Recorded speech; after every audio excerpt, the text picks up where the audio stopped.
Now, I emphasize in both of my books the importance of energy. So what we have here is a ball striking the water surface. Now, the first reaction is explosive. The water shoots out from the point of impact very much. Looking at this stage of the splash, it doesn't look any different than an explosion. It is an explosion. It meets all the criteria. It is a rapid outward expansion of energy and matter. And see how I'm drawing. I'm not trying to noodle this. I'm not drawing little shapes. I'm actually drawing a very energetic piece of artwork there. Okay. I've gone a little farther than I want to, describing this outward energy. So what I'm going to do is put another piece of paper over the top of this. My first drawing, we're only going to see a smaller shape as it begins to emanate outwards. Now, as I draw this, I'm going to take away some of this background stuff. Right now, I don't need it. I want to take a closer look at just this splash shape. Okay. And at this point, I want to emphasize again, something that I emphasize throughout both of my books is the need for exaggeration. One of the reasons classical animation works so well and looks so good is because very early on, back in the 30s and 40s, animators discovered that exaggeration makes for very dynamic and entertaining animation. Without exaggeration, animation looks flat. When we try to imitate reality too perfectly, it feels flat and lifeless. Animation is all about exaggeration, okay? And the reason I mention this is because if you break down live footage of a splash, you will see every little stage of that splash emanating outwards from the point of impact. When I animate a splash, I leave out some of those steps and make the very first drawing have a lot more impact, to feel the impact of that splash. It's very important to exaggerate. So here's my first drawing now, and you'll see I've pulled back somewhat from the size of the first drawing. And I'm just going to clean it up a little bit. I'm going to tidy it up, and I'm going to establish where the front and back of the splash is occurring. Okay, so, and try to, keeping with this very explosive look, I'm not adding a really globular fluid look to this splash yet, because what's happening is I'm animating energy, and it's the outward expansion of energy that I need to describe here, and not the fluid nature. Once a splash has started to resolve and fall back down to earth, that is when we start to see a bit more of the fluid nature of the material involved, okay? So this is our very first splash drawing in this sequence, and I am going to number it. I'm going to call it drawing number 1, okay? And I will be doing timing charts here and explaining the whys and wherefores of my timing charts. So I'm going to put the ball back down so we can see the trajectory of the ball. 1, 2, 3, 4, point of impact, pow, okay? Again, if you looked at this, if you analyzed this in a live action splash of this size, you would probably see 3 or 4 drawings, 3 or 4 images, frames for the splash to get to this point.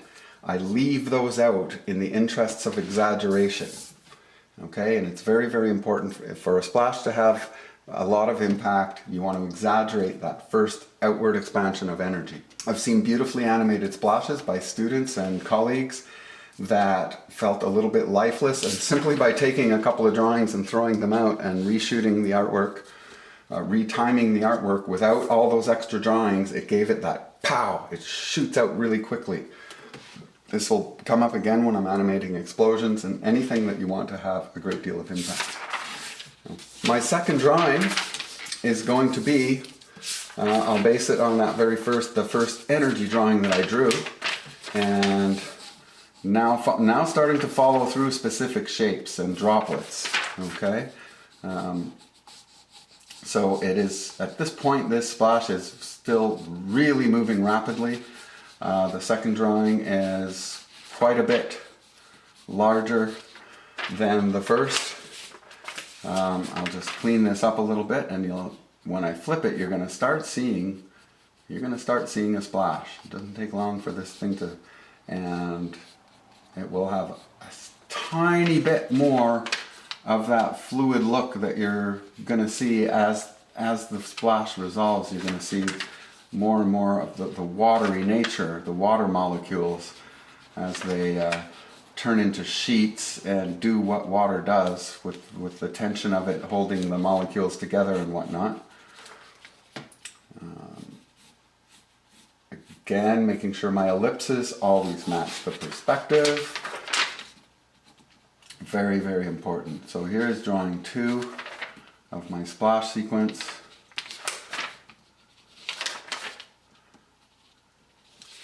And now when I flip these, we're seeing that first, the beginnings of a splash animation. There are no drawings in between drawing 1 and this drawing, so I am going to call this drawing number 2. As we move forward, I'll explain my numbering, and I usually just move forward 1, 2, 3, 4, 5, 6, 7, 8, 9, so on through the animation. Animating splashes, generally you can animate straight ahead, but I am going to be creating a couple of extreme drawings here, poses, key drawings, which I will create to better illustrate the acceleration, deacceleration, and then reacceleration of the droplets of the splash as it occurs. So my next drawing actually will be a key drawing, okay? I have drawing number 1, first impact, pow. Drawing number 2, it's still moving very, very quickly, okay? Now what I'm going to do here is draw a chart. I don't know what this number is going to be yet. What I want to do is keep this moving very fast and then have it slow down as it meets its highest, as it reaches the highest point of trajectory. Look at this again. It shoots out very, very fast and then slows down, okay? It will be slowing down, reaching a highest point of trajectory, and then falling back down to the water surface. So I'm going to do it in probably 5 drawings. So there's going to be one drawing halfway in between this and my next key. And in order to slow it down, I'm going to put more in-betweens closer to the next drawing. Okay? And I'm going to put quite a few in there. Now this is a deacceleration, so drawing 2, drawing 3, drawing 4, drawing 5, drawing 6, drawing 7. My next drawing is going to be drawing 7, and I can go ahead and draw this number 7 drawing. It will be almost at the highest point of trajectory of the splash. So it shoots out fast, pow, and then slows down, deaccelerates. So just at that hanging, where it just starts to slow down and hang, that will be drawing number 7. Once I've done drawing number 7, I can go back, do drawing 3, 4, 5, and 6, based on this timing chart. Go ahead now. I'm going to get rid of my ball drawings. They do nothing but distract me at this point. And I'll take a quick look at my trajectory.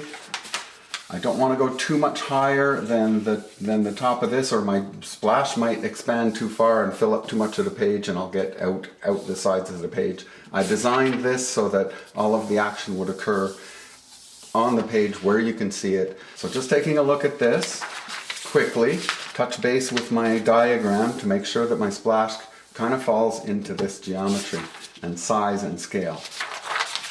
Now what you start to see here is the water molecules that looked so explosive from that outward impact are now starting to go back to their watery state. as it were. And so you start to see a more globular and fluid design in the drawing. It starts to look a lot more like what we think of when we think of a splash drawing.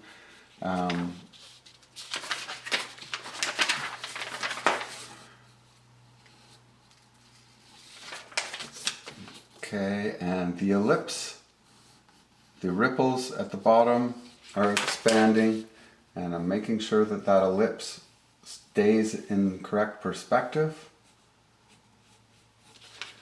And I'm just going to focus on the body of the splash first. I will go back and describe how I deal with the ripples that emanate out from the point of impact, because they will actually have a different timing chart than the rest of the splash.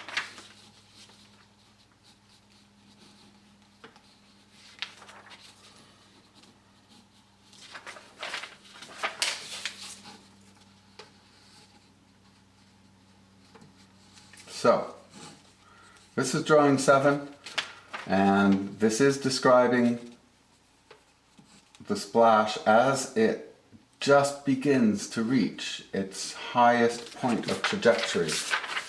And now if I flip all 3 of these drawings, you are seeing fairly, almost looks complete. You can feel the splash animating outwards. I add random drops here and there because these things do occur so quickly. You can get away with adding details and adding drops because they break off so quickly. This is going to be very important. I'll try to describe it more and more as we move forward through this animation, that a lot of the details do not have to be consistent. If you try to watch a splash and watch how these things occur, watch water in action anywhere, some of it is happening so quickly that things appear and disappear in much less than a blink of an eye.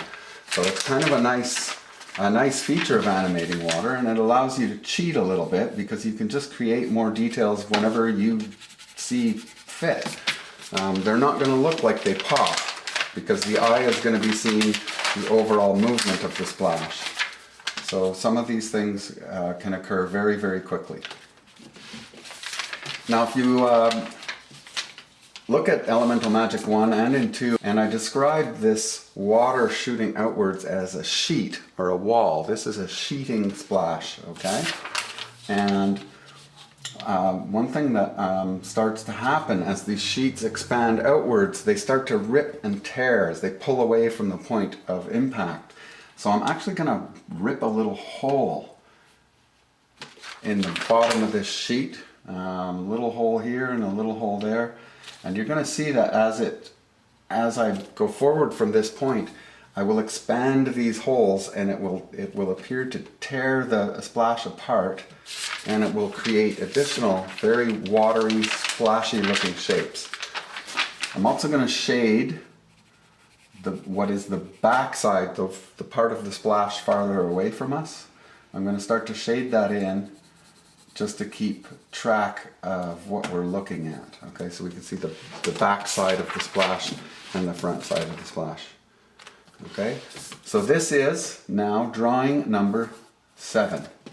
And what I'm going to do now quickly is go through and complete my in-betweens. For the purposes of this demonstration, normally in a production situation I would just go ahead and keep animating forward with the splash. What I want to do though is draw my in-between drawings between drawing number 2 and drawing number 7. I'm going to complete those very quickly, very rough. I'm not going to take my time and make them all neat and pretty. Then I'll be able to roll through them, flip them, and you'll see the splash slowing down as it reaches its highest point of trajectory.